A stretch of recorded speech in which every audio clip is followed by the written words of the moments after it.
Emmanuel Tiando s'en va avec toute son équipe. Place donc au Conseil électoral. Article 20. Le Conseil électoral CE est composé de 5 membres. Ils sont choisis parmi les personnalités reconnues pour leurs compétences et leur probité et sont désignés ainsi qu'il suit. 1. Par la majorité parlementaire. 1. Par la minorité parlementaire. 1.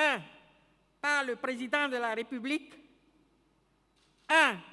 Par le chef de file de l'opposition. Un magistrat en activité ou non, désigné en Assemblée générale des magistrats. Article 21. Les membres du Conseil électoral sont nommés par décret pris en Conseil des ministres pour un mandat de 5 ans non renouvelable. Conformément aux dispositions de l'article 25 de la loi numéro 2019-43 du 15 novembre 2019 portant code électoral, le Conseil électoral est dirigé par un président et un rapporteur élus par leur pairs. Le président du Conseil électoral est le président de la Commission électorale nationale autonome. Il la représente. À l'appel pour l'installation officielle du Conseil électoral, seul manque Boukari Adam Soulé. Désigné par la minorité parlementaire, ce dernier a choisi de ne pas siéger pour convenance personnelle. Notez que dans l'institution sortante, il y avait une femme. Et là, vous êtes 4, il manque encore un dernier. J'espère que le dernier sera, avec le dernier, on va corriger cette insuffisance. Je veux l'espérer, Monsieur le Président de l'Assemblée nationale. Faites en sorte que sur ce plan, on ne recule pas. Nous faisons les choses de mieux en mieux. À défaut d'avoir 2 ou 3 femmes sur les 5, il ne faut pas que ce soit 0. Pour nous, désormais, c'est sacré que nos institutions comportent en général des femmes. En attendant, les autres membres se sont retrouvés pour élire le bureau. Saka Lafia est alors porté à la tête du Conseil électoral. Pour l'opposition, il n'y a pas d'événement. Je n'ai pas été surpris puisque le bruit courait déjà que ce serait lui. Je n'ai pas été surpris. Mais le ministre Saka Lafia, nous le connaissons, nous l'avons pratiqué. Notamment quand il était au ministère de l'Intérieur. Il a été je ne peux pas dire, il a exécuté les plans de son maître sur les questions de certificat de conformité, de récépissé après. Bon, il n'a fait que, je ne l'ai pas vu, grand intellectuel libre, avec des velléités de liberté. C'est difficile. Sous la rupture, ça aurait été réprimé tout de suite, c'est vrai, mais on aurait quand même pu sentir un frémissement au niveau de cette liberté. Je n'ai pas vu ce frémissement et c'est certainement un homme de confiance qu'on le place à ce poste-là, qui est un poste très sensible puisque c'est la structure chargée de diriger les élections dans notre pays.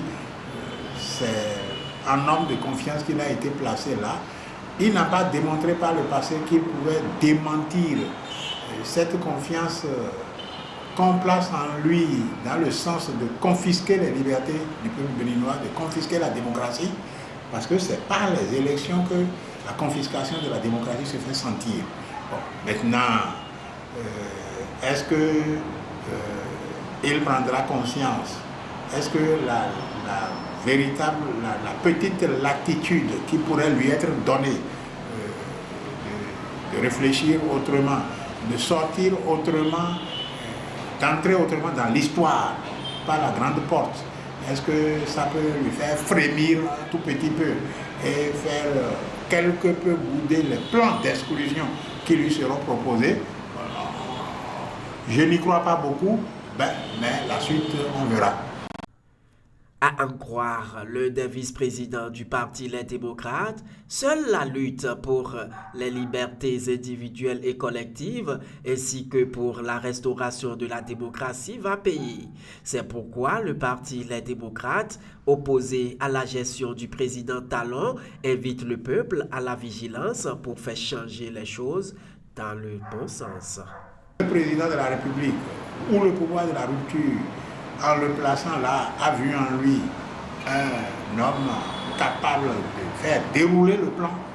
C'est pour cela que je voudrais demander au peuple béninois de ne pas se faire d'illusions et que même s'il doit y avoir un frémissement dans l'amour propre de Saka Lafia, ça sera dû au combat que nous allons mener contre le pouvoir de la rupture pour arracher la démocratie et arracher les libertés.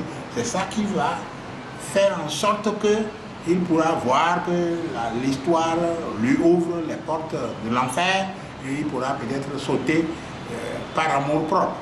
Mais en dehors de ça, si nous restons tels que nous sommes, si nous n'exigeons pas que la démocratie soit rétablie, notamment que des actes forts soient posés, la libération des détenus politiques, le retour des exilés politiques et l'organisation d'une assise nationale pour rediscuter de notre vivre ensemble, il ne faut rien attendre de cette nouvelle structure installée pour diriger les élections, parce que les élections sont un aspect important de la vie démocratique. Une dictature ne laisse pas en l'air ces élections.